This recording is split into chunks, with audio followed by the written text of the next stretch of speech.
Selamat sore pendengar, selamat berjumpa kembali sore ini dalam dialog di Lintas Jogja Sore ya. Kita sore ini akan berbincang bersama narasumber dari Balai Pengkajian Teknologi Pertanian Daerah Istimewa Yogyakarta ya, tepatnya dari UPTD BPTP DIY. Nah, kali ini kita akan berbincang dengan topik perakiraan serangan OPT utama pada tanaman padi musim kemarau 2022 dan antisipasinya. Nah, untuk sore ini nanti pendengar Anda bisa bergabung bersama kami melalui telepon di 5803333 ataupun juga melalui pesan pendek Anda bisa sampaikan di 081127119111. Tentu saja untuk kesempatan sore hari ini saya sudah tersambung bersama narasumber kali ini yang tersambung ya melalui Zoom meeting RRI Yogyakarta. Ada Ibu Dwi Atmi Asih Pertiwi SPT, kemudian juga ada Bapak Sigit Purwiyantoro SPMM. Nah, ini Bu Dwi Atmi Asih Pertiwi, biasa dipanggil dengan Bu Wiwi ya, POPT Ahli Madya UPTD BPTP DIY, kemudian juga Pak Sigit Purwiyantoro SPMM, POPT Ahli Madya UPTD BPTP Daerah Istimewa Yogyakarta. Kita sapa dulu Ibu Wiwi, selamat sore. Selamat sore Mbak Lulu, selamat sore pecinta Pro 1 RRI dimanapun Anda berada, salam sehat dan sejahtera selalu. Ya. Kemudian juga Pak Sigit, selamat sore Pak Sigit. Selamat sore Mbak Lulu, semoga sehat-sehat selalu, selalu berbahagia. Amin. Baik, nah ini tentu saja untuk sore ini kita berbincang ini dengan topik perakiraan serangan OPT utama pada tanaman padi di musim kemarau 2022 dan antisipasinya. Nah, mengawali perbincangan sore ini, barangkali mungkin bisa dijelaskan dulu sebenarnya OPT utama ini, serangan OPT utama itu apa sih ini? Bu Wiwi, silakan. Oke, terima kasih Mbak Lulu. Mungkin sebelum saya menyampaikan mengenai OPT utama ya Mbak Lulu, mungkin sedikit koreksi. Tadi kan disampaikan kalau kami dari Balai Pengkajian Teknologi Pertanian bukan. Jadi kami dari Balai UPTD Balai Proteksi Tanaman Pertanian. Balai Proteksi Tanaman gitu, Pertanian. Ya, beda Ya ternyata ya. Singkatannya sama, ya singkatannya sama tapi beda yang ditangani. Nah, iya. Jadi begini Mbak Lulu ya, mungkin sebelum masuk ke sana. Salah satu tupoksi dari Balai Proteksi Tanaman Pertanian, Dinas Pertanian dan Ketahanan Pangan DIY, yaitu kami itu peramalan serangan OPT.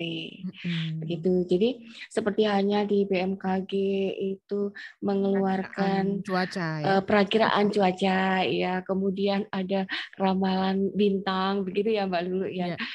Itu kalau dari UPTD Balai Proteksi kami mengeluarkan yang namanya peramalan serangan OPT. Jadi tujuannya sama, yaitu meramalkan keadaan yang akan datang. Hanya bedanya bahwa serangan diharapkan atau keadaan yang akan datang itu tidak melebihi dari yang diramalkan, begitu. Jadi bedanya begitu. Kalau tadi yang ditanyakan Mbak Lulu, OPT utama OPT ya? utama, iya. Oh iya. Mungkin bagi pendengar Pro 1 ya, OPT itu apa? OPT itu hama dan penyakit. OPT utama yang ada di tanaman pangan kita, utamanya ada tanaman padi, palawija. Untuk tanaman padi, OPT utamanya itu ada 5, Mbak Lulu. OPT utama artinya main pest. Main pest itu OPT yang dominan gitu ya, yang paling sering muncul gitu ya. Kalau setiap kali ada laporan serangan atau setiap kali di lapangan itu sering ada, sering menyerang, itu namanya mudahnya begitu. OPT utama itu yang pertama adalah penggerek batang padi, kemudian tikus, kemudian walang sangit, kemudian BLB, BLAS, BRS, sama Tungrosnya itu hanya sedikit, tidak banyak, tapi itu selalu ada, dan apabila menyerang itu cukup punya potensi untuk menurunkan hasil. Begitu Mbak Lulu. Ya, baik. Nah, dan ini diperkirakan pada musim kemarau 2022 begitu ya Ibu ya? Iya. Jadi pada tanaman padi. Nah, ini tentu saja pada musim kemarau apakah memang sudah selalu dievaluasi untuk mungkin evaluasi dulu yang tahun kemarin ini apa saja begitu Bu? Yang nanti disesuaikan dengan perakiraan di tahun 2022 ini. Iya. Terima kasih Mbak Lulu. Mungkin nanti ditambahkan Pak Sigit ya, Pak Sigit ya. Baik. Sebetulnya peramalan serangan OPT dari Balai Proteksi itu sifatnya adalah early warning system, Mbak Lulu. Jadi kewaspadaan akan adanya serangan di masa yang akan datang. Biasanya kita kalau memberikan peramalan itu pada musim tanam, Mbak Lulu. Kalau sekarang ini di saat ini kita bulan Maret ya, berarti kita memberikan kewaspadaan di musim kemarau. Musim kemarau kan bulan April sampai dengan September. Jadi kewaspadaan peramalannya peramalan untuk musim kemarau 2022. Dan sebagai early warning system ini kami dari Balai Proteksi memberikan kewaspadaan ke semua instansi terkait yang ada di tingkat Ampang untuk ditindaklanjuti. Jadi untuk untuk segera melakukan satu tindakan antisipasi, begitu. Untuk peramalan mungkin nanti Pak Sigit akan menyampaikan atau sepintas saya ya. Untuk evaluasi yang tahun 2021 untuk serangan OPT atau serangan hama penyakit secara general aja, secara umum itu di tanaman padi cukup terkendali. Pada musim kemarau dan musim hujannya tidak terjadi serangan yang sampai pusuh. Kadang kalau kami POPT itu kalau sampai pusuh itu kan seperti rapot merah begitu Mbak Lulu. Jadi bagaimana caranya, bagaimana cara kita mengantisipasinya, atau bagaimana cara kita melakukan pengendalian itu agar tidak sampai terjadi peningkatan serangan atau bahkan sampai terjadi pusuh. Untuk 2021 masih terkendali, masih aman, dan produksi masih tinggi. Sesuai dengan yang diperkirakan gitu ya? Iya. Tahun 2021. Nah, baik. Kali ini Pak Sigit mungkin mau menambahkan, silakan Pak Sigit. Terima kasih Bu Lulu. Kami akan mencoba menambahkan sedikit Bu Wi. Sebelum kita masuk lebih jauh, kita mau sebenarnya apa sih peramalan? Ya, jadi peramalan adalah suatu kegiatan untuk memprediksi masa depan atau nilai masa yang akan datang menggunakan data masa lampau. Jadi kegiatan ini adalah suatu proses dengan menggunakan data historis dan diproyeksikan untuk mengetahui data atau apa yang akan terjadi atau nilai pada yang akan datang menggunakan model matematis. Dan kebanyakan peramalan ini memanfaatkan fenomena yang berulang atau tren. Jadi kita salah satu contoh kita melihat data serangan OPT utama pada tanaman padi. Sebagai contoh saja, hama orang coklat Januari serangannya berapa, Februari berapa hektar maksudnya, kemudian Maret sampai dengan Desember. Itu kalau kita lihat trennya bagaimana.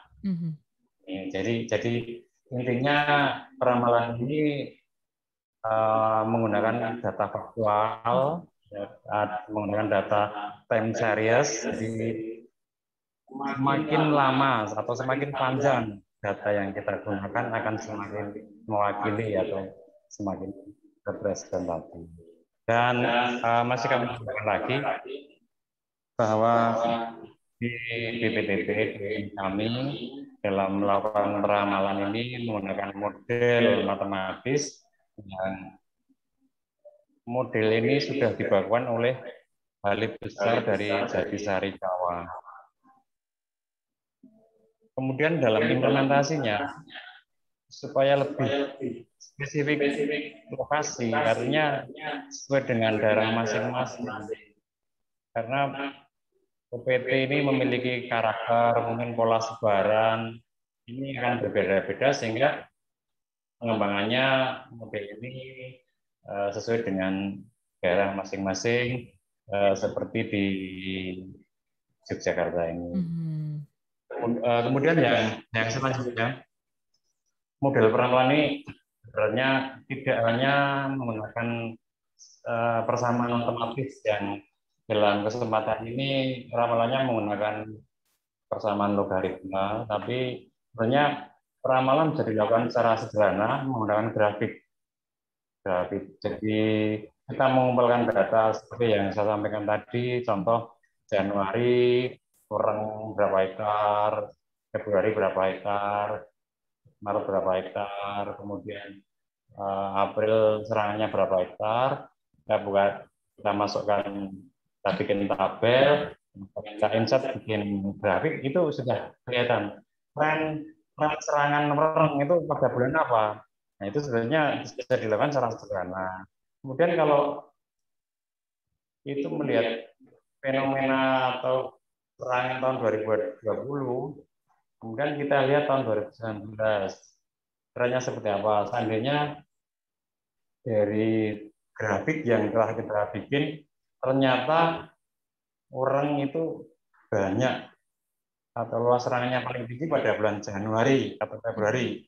Dan trennya hampir sama dengan 2020, dengan 2019, sehingga ke depan tahun 2022 pada bulan Februari tentunya akan terjadi hal yang sama.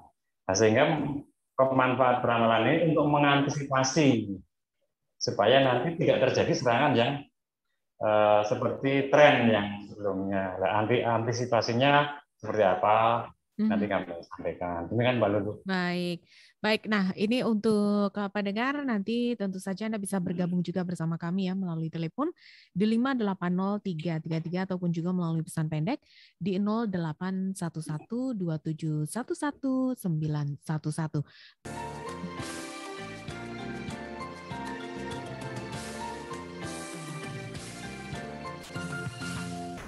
Ya, pendengar kembali lagi kali ini dalam Dialog Lintas Jogja sore ya, masih bersama Ibu Wiwi dari UPTD, BPTP DIY, kemudian juga Pak Sigit Purwiantoro SPMM, beliau dari UPTD, BPTP DIY, dan kita masih berbincang kali ini dengan topik perakiraan serangan OPT utama pada tanaman padi musim kemarau 2022 dan antisipasinya.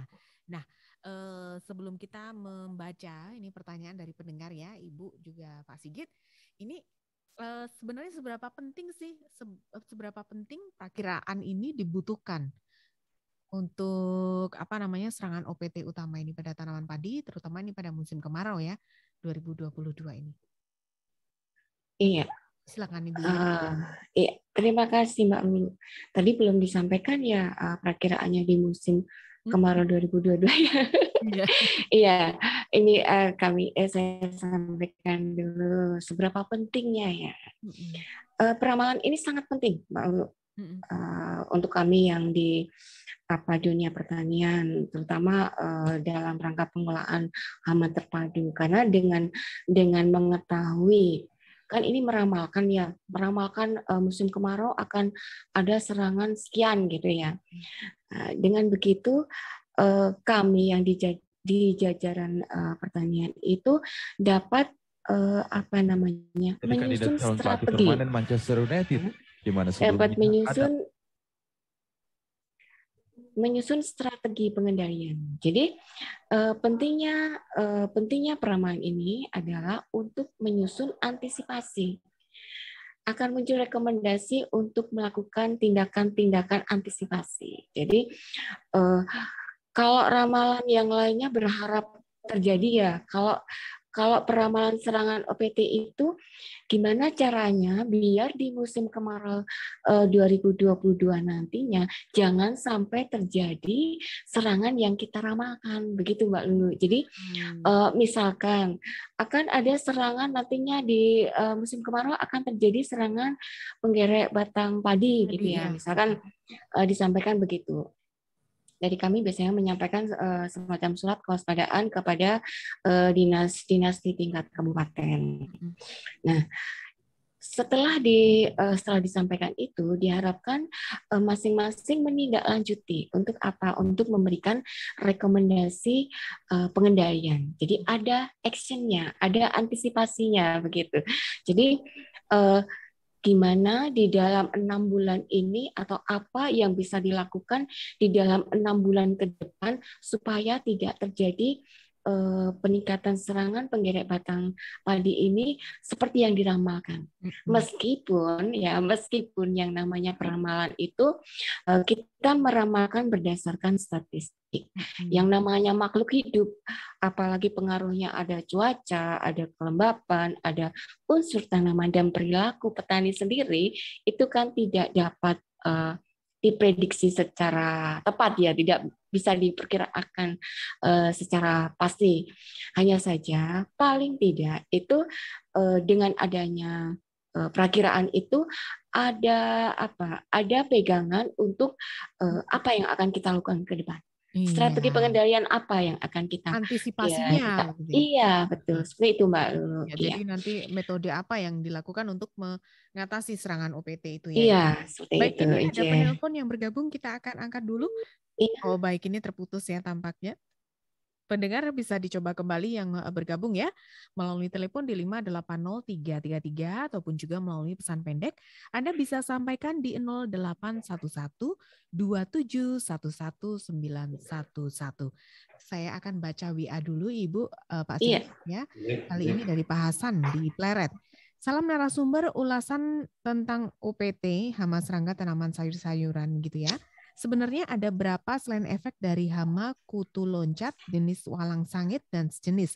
Bagaimana agar dalam mengatasinya baik dengan semprotan? Kemudian yang kedua pertanyaannya pemupukan yang tepat berkait saat musim. Nah ini untuk tanaman sayuran ya Pak Hasan ya. Bukan tanaman padi ini yang ditanyakan. Apa ya Ibu ya, silakan. Ya. Mungkin bisa ditanggapi dulu. Ya baik. Ini tadi yang menyampaikan perakiraannya belum juga ya, sambil dulu ya menjawab yang apa pertanyaan ini. Baik. Ini Pak Hasan dari Pleret. Kebetulan topiknya kan ini tanaman padi. Tapi karena Pak Hasan itu sudah mengapresiasi kami untuk menanyakan ini. Ini sekedar sekilas akan saya sampaikan beberapa hal. Seandainya Pak Hasan nanti itu masih kurang puas gitu ya, masih kurang mungkin punya membudidayakan tanaman yang lain atau ingin tahu lebih banyak, kami persilahkan Bapak untuk rawuh sendiri di kantor kami. Kantor kami ada pelayanan untuk klinik tanaman, yaitu di Gesian Wijirejo Pandak Bantul, atau lewat telepon dulu ke 0274 iya 0274 Gesian Wijirejo Pandak Bantul. Telepon dulu boleh di 0274 582 839. 582 ya. Kami juga 839. Ya. Kami juga melayani beberapa petani, pelaku usaha, ataupun institusi di instansi kami, baik yang konsultasi secara langsung ataupun nanti akan mengundang petugas kami untuk rawuh ke kelompok penjenengan atau untuk didatangkan ke komunitas Bapak Ibu untuk istilahnya berbagi ya, lebih ke berbagi. Ya, karena memang nggak ada apa namanya istilahnya yang baku, ini berbagi aja di dunia pertanian. Kebetulan kami punya teknologi, kami punya informasi, kami punya beberapa inovasi. Itu perlu media untuk apa namanya, perlu media untuk disampaikan, dan media kami itu sangat kecil, sangat sedikit, sehingga kalau Bapak Ibu itu berkenan untuk mengundang kami gratis, maksudnya mengundang untuk berbagi, kami persilahkan. Karena kalau di media seperti ini kan terbatas oleh waktu ya, mungkin juga nanti nggak puas gitu. Yeah. Baik,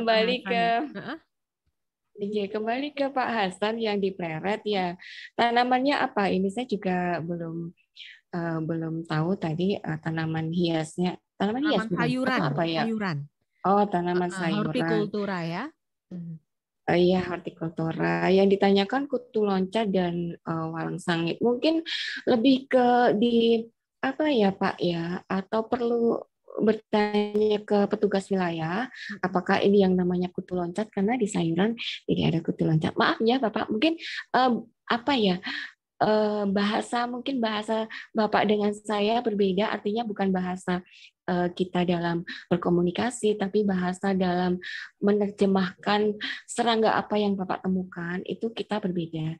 Karena begini, satu, bahwa harus pasti hama apa yang ada itu harus, karena dengan begitu kita baru tahu tindakan apa yang akan kita lakukan. Kemudian kalau walang sangit, kami mengenal walang sangit itu lebih sering ada pada tanaman padi. Memang mungkin kalau di tanaman sayuran itu karena masa di tanaman padi mungkin sudah lewat ya, karena biasanya fase generatif, kalau walang sangit suka di fase generatif. Nah, itu mungkin hanya sekedar beranjang sana gitu ya. Sekedar jeda dulu gitu. Ibu, ini ada pendengar yang bergabung, nanti dilanjutkan lagi ya ini. Iya, boleh. Baik, iya, ini dengan halo. Iya, halo Pak Lulu. Iya, ini dengan Pak Hasan ya. Pak Hasan. Langsung ya Bunda ya. Baik, silakan Pak Hasan, ini nyambung lewat telepon juga. Dari Bunda Tombak dan Bapak narasumber begini ya. Ini berkaitan dengan tanaman, bahwa saya ini yang di publik masalah pertanian padi ya. Namun begini, kalau orang Jawa ya, sebetulnya di DIY ya, dulu hitungan mongso atau musim itu ada waktu saat menanam padi itu untuk padi, dan yang keduanya bagi menanam sayur-sayuran, contohnya seperti terong, seperti bayam, dan lain-lain subjenis hortikultura yang untuk istilahnya berkebun lah, bukan pertanian. Namun untuk saat-saat menanam padi, tentu kan ada beberapa, kalau hitungan berlaku masih di Jawa ya, misalnya musim keempat, kelima, dan sampai ke 12 mungkin. Kalau di Jawa, Bunda, ini sedikit untuk wacana saja. Kalau boleh nanti mohon dari Gesian, Bunda, nanti nomor HP atau telepon ya Bunda ya. Kontak person begitu ya. Kontak person gitu ya Bunda ya. Kontak nomornya. Ya. Sedikit mengganggu, kami pantau ini. Baik. Terima kasih ya. Terima kasih Pak Hasan. Waalaikumsalam warahmatullahi wabarakatuh. Pak Hasan, terima kasih nih sudah bergabung ya. Baik, bisa ditanggapi dulu Ibu, ini tadi juga belum. Iya. Ya. Terima kasih Pak Hasan dari Pleret. Wah, ini Pak Hasan. Ya. Iya, kalau tanaman padi memang ada apa namanya? Ada apa ya? Ada pola tanam nih Pak J. Memang direncanakan tidak seperti tanaman sayuran. Bapak, kalau terkait dengan menginginkan petugas kami, sebetulnya di tiap-tiap wilayah di kecamatan kami ada satu orang petugas POPT yang ditugaskan di sana. Bapak bisa secara langsung, bisa ke BPP dulu, atau apa namanya, jika berkenalan dengan penyuluh, sama penyuluh dengan POPT, bisa kontak langsung ya teman-teman kami. Insya Allah bisa memberikan solusi permasalahan Bapak, baik itu terkait tanaman pangan, kemudian hortikultura, ataupun perkebunan. Apabila teman kami menemukan kesulitan dan butuh support dari kami yang ada di Gesian, insya Allah kami akan berbagi Bapak. Jadi kami yang ada di Gesian ini POVT-nya cukup cukup banyak, dan kita juga punya instalasi laboratorium. Ada 3 laboratorium kami yang juga mempunyai SDM yang bisa ditugaskan atau bisa mensupport teman-teman yang ada di lapangan. Jadi Bapak nggak perlu pakai nomor HP. cukup Bapak menghubungi teman petugas kami yang di lapangan saja. Nanti kami akan support Bapak, kami akan bantu. Baik. Baik, nah untuk pendengar masih ada kesempatan, silakan Anda yang ingin bergabungnya melalui telepon di 5803333 ataupun juga melalui pesan pendek di 0811271111. Nah, baik, kali ini ada Pak Joko yang ada di Sleman menyampaikan bagaimana Ibu untuk serangan tikus, karena berkali-kali tikus ini sudah dengan penggunaan burung Tito alba juga tampaknya memang belum bisa maksimal. Apakah ada alternatif lain begitu? Iya, terima kasih. Kalau tikus apakah juga bisa diramalkan gitu?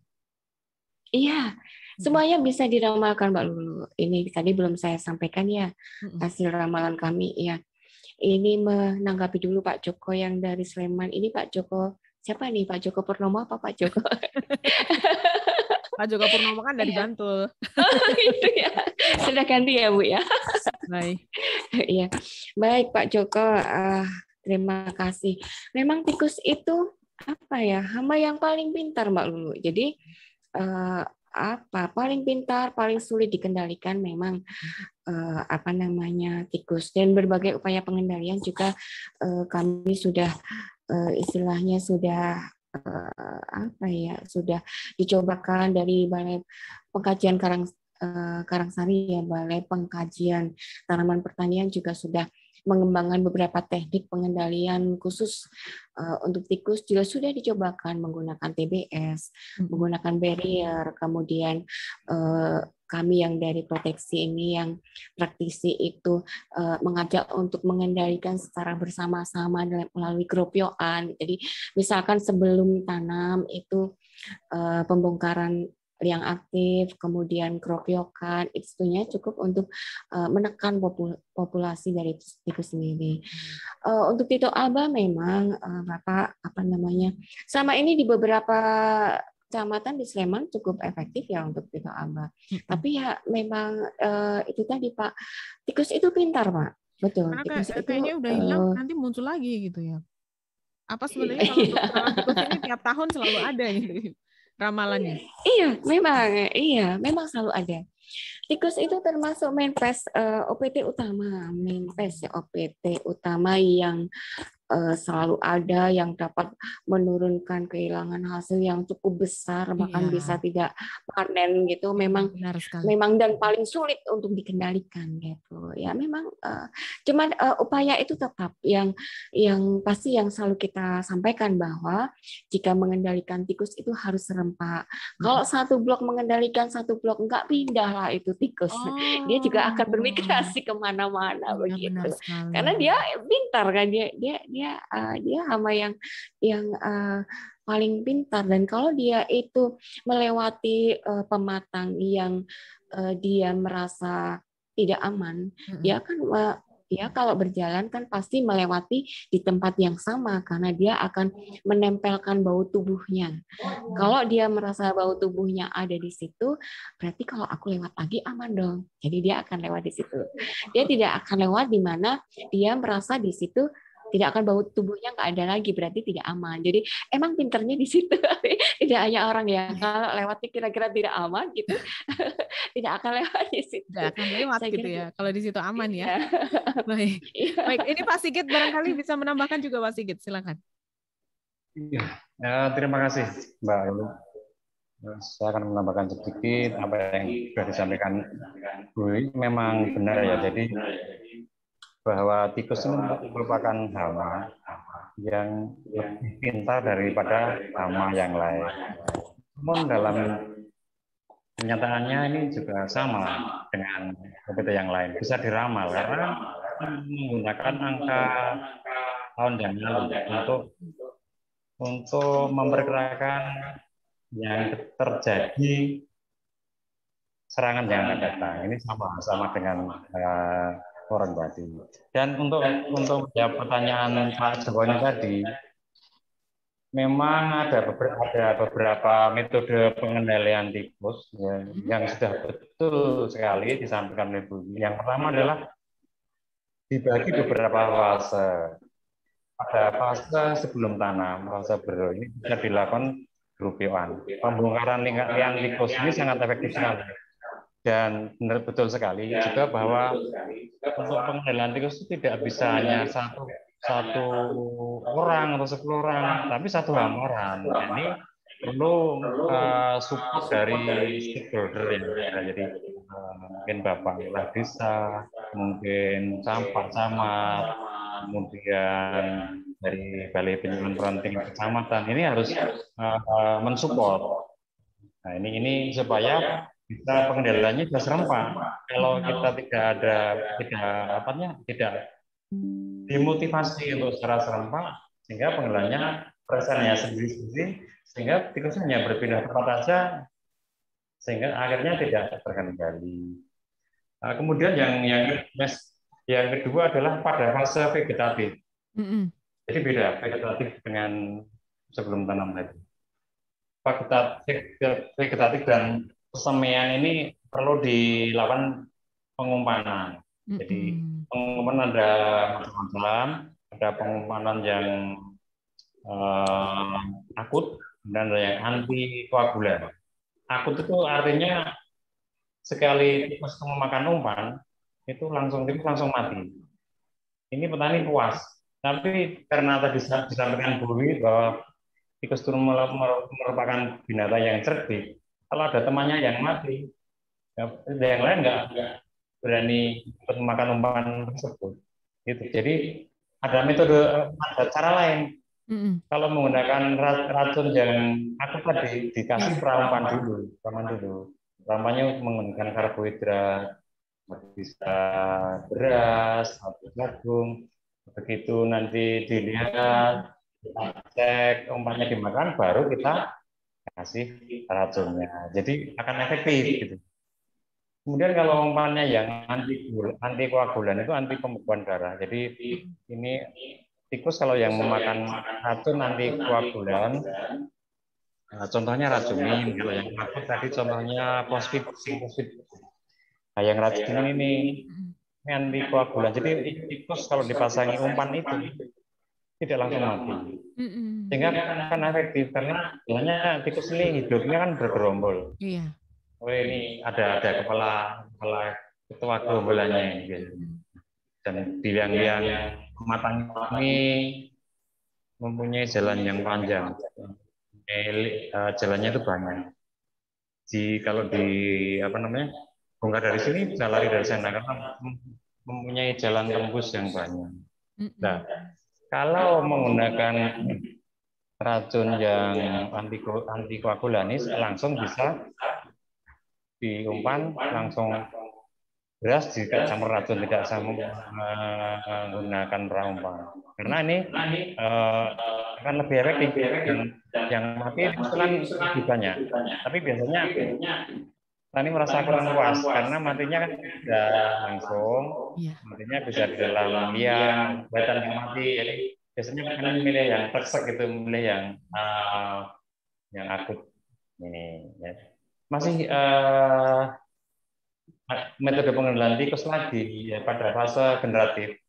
Tadi disampaikan Bu Wiwi bahwa tikus itu merupakan hama yang cerdik. Jadi kalau generatif itu sudah mulai primordial, Mbak. Jadi berbunga ke atas sudah mau berbuah. Itu kalau diumpan itu tikusnya pinter, nggak efektif karena tikusnya akan milih padunya, umpamanya yang dimakan. Ini dari 3 hal ini kalau dilaksanakan, insya Allah tikusnya terkendali. Yang paling berat apa? Kontinuitas, ya, kontinuitas untuk secara serempak melakukan grup-an ini bisa enggak lah. Ini juga cukup berat. Kontinuitas dan komitmen bagaimana? Kalau dari 3 metode ini dilaksanakan, kemudian dilaksanakan secara kontinu dan komitmen, Allah terkendali. Begitu Mbak. Insya Allah terkendali. Baik, nah selanjutnya ini untuk pertanyaan dari saya ya Ibu ya, bukan dari pendengar tapi dari saya. Sebenarnya apa yang nantinya akan dilakukan atau antisipasi yang dilakukan seandainya peramalan itu barangkali tidak tepat begitu Bu?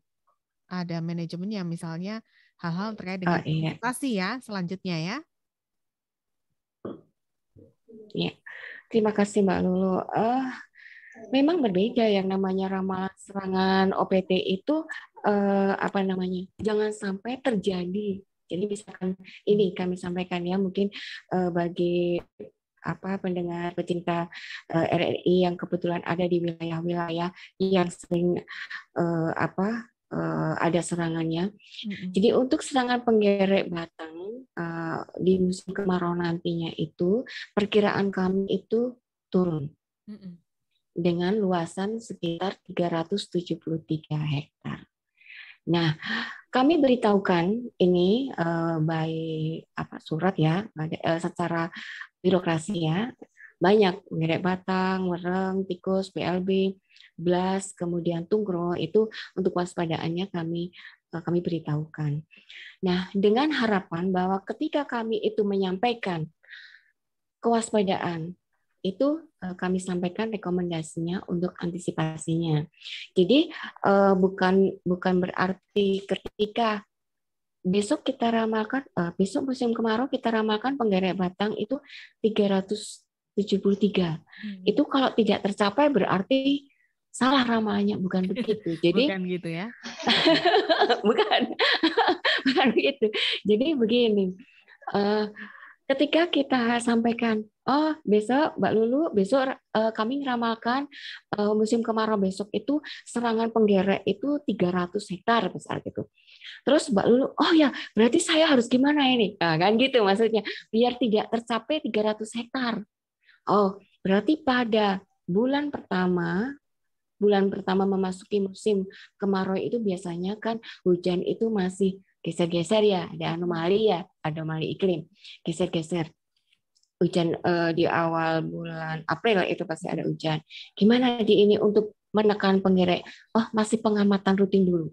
Dilihat seberapa populasi, seberapa penerbangan ngengatnya. Oh, masih di ambang kendali batas. Jadi tidak perlu dikendalikan masih perlu dalam batas pengamatan. Berarti kemungkinan 300 hektarnya nggak akan tercapai. Alhamdulillah. Nanti bulan berikutnya juga begitu. Jadi jangan sampai tercapai begitu, Mbak.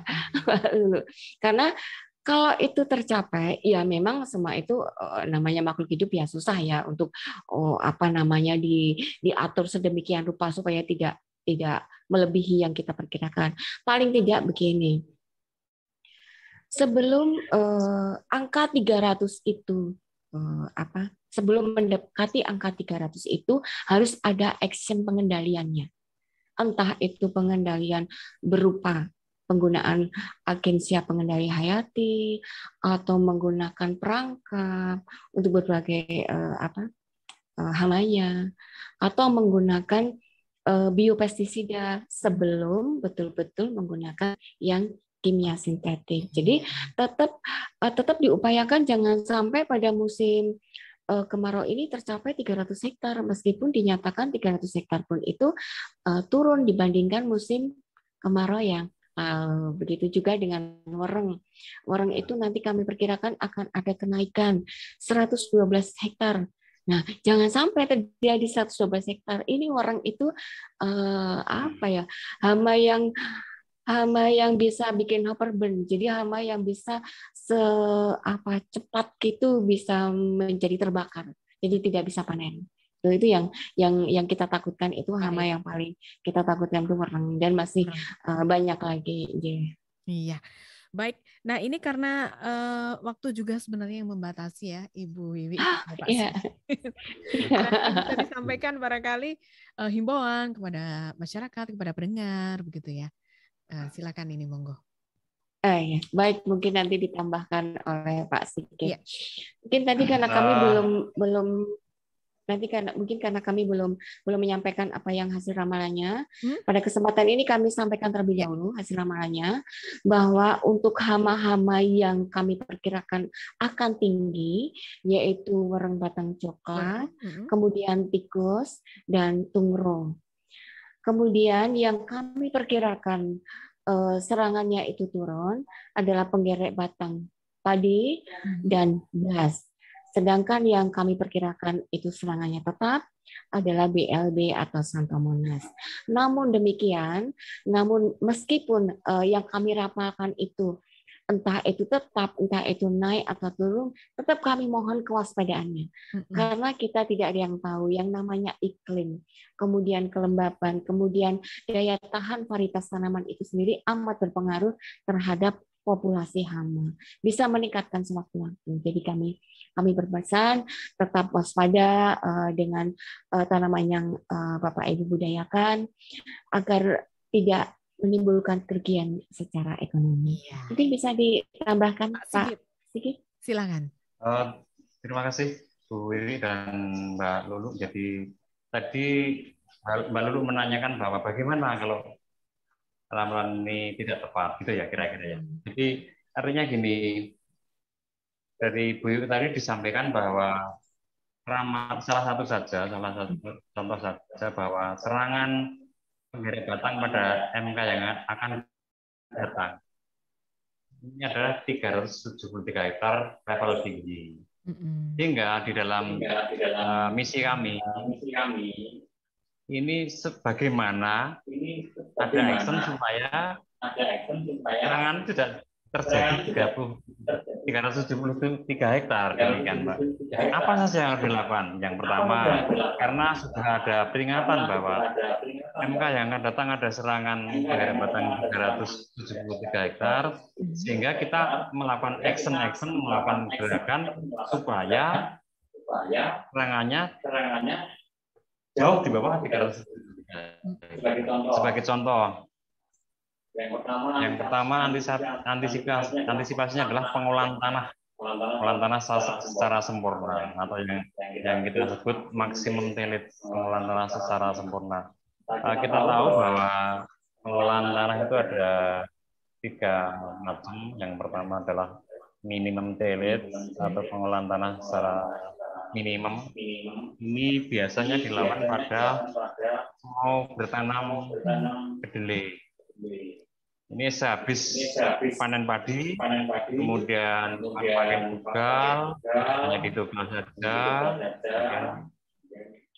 untuk menanam kedelai. Ini namanya minimum telit. Kemudian pengolahan tanah yang kedua adalah optimum telit. Nah, pengolahan tanah optimum telit ini pengolahan tanah secara optimum. Kebanyakan petani melaksanakan, yang banyak dilaksanakan adalah pengolahan tanah secara optimum ini. Jadi realnya tanah itu hanya di rotari, dicacah. Nah, yang baik adalah pengolahan tanah secara maksimum telit. Jadi tanah itu sebelum dicacah, sebelum dirotari, dibajak dulu sehingga mikroorganisme atau yang tidak bermanfaat atau cendawan, kemudian bakteri-bakteri yang merugikan ini kalau terbalik barangkali yang anaerob, pelayanan materi dan oksigen akan mati. Kemudian karena ini judulnya adalah untuk meminimalisir serangan penggerek batang, ini telur penggerek batang yang tersisa pada singgang atau jerami karena dibajak dan doteri akhirnya mati sehingga amalan akhirnya tidak tercapai karena dengan dilakukan action ini serangannya kan turun. Ini baru salah satu contoh antisipasi. Ada antisipasi yang lain. Iya. Nah, yang kedua nanti aplikasi APH Biveria bassiana yang ramah lingkungan pada fase pesemaian, vegetatif, kemudian nanti pengaturan jarak tanam, kemudian penggunaan pupuknya juga penggunaan pupuk kan harus dikurangi. Karena penggunaan yang tinggi kan akan memicu serangan penggerek batang tersebut. Baik. Kemudian satu lagi, Mbak Lulu. Ya. tambah PGPR karena PGPR akan menambah fitur. Untuk pengaruhnya PGPR bagaimana karena waktunya sudah sangat mepet yang tidak kami sampaikan. Begitu kira-kira Mbak Lulu. Baik. Makasih. Waktunya sudah Pak Sigit, Ibu Wiwi, terima kasih banyak ya bincang-bincangnya bermanfaat untuk semua pendengar ya. Salam sehat selalu. Terima kasih. Amin. Sama-sama Mbak Lulu. Ya. Baik, mohon maaf ya untuk pendengar, memang nanti tentu saja semoga masih ada kesempatan lain ya yang akan kita lanjutkan kembali perbincangan kita dalam dialog lintas Jogja Sore, dan sesaat lagi nanti kita akan segera jelang program Warta Sore. Terima kasih banyak dari Dialog Lintas Jogja Sore, seluruh kerabat kerja yang bertugas mengucapkan terima kasih dan sampai jumpa.